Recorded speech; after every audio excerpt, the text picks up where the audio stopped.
আজকে কলেজে গিয়ে যে আমাদের সাথে এমন কিছু আনএক্সপেক্টেড কিছু ঘটবে আমরা ভাবতেও পারিনি। তো কী হয়েছে চলো বলছি। তো হ্যালো গাইস, আমার নাম পাইলেট, আমার ব্লগডে 7।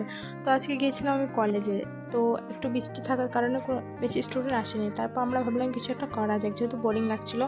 তারপর আমরা রিলস বানাতে লাগলাম। তো অনেকক্ষণ ঘাটাঘাটি করার পর একটা রিলস ফাইনালি পাইলাম। তো ওরপর এই রিলসটা বানাইলাম।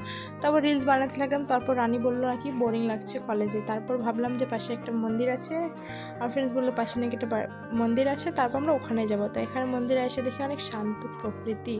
তারপর ভাবলাম এখানে একটা খালি জায়গা দেখে বসি। তারপর আমরা বসলাম খালি জায়গাটা। তারপর আমরা অনেক গল্প টল্প করলাম, একসাথে রিলস দেখলাম, মজা করলাম, খেললাম, রিলস দেখলাম অনেক। কারণ রিলস দেখার পরে তো রানী গেল একটা ফুল আনতে, যেহেতু রানীকে অনেকটা ফুল পছন্দও লাগলো।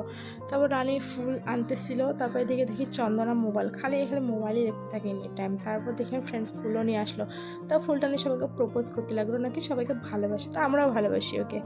এতটুকু এখন বাড়ি যাবো কারণ আকাশ মেলা গেছে। Bye bye.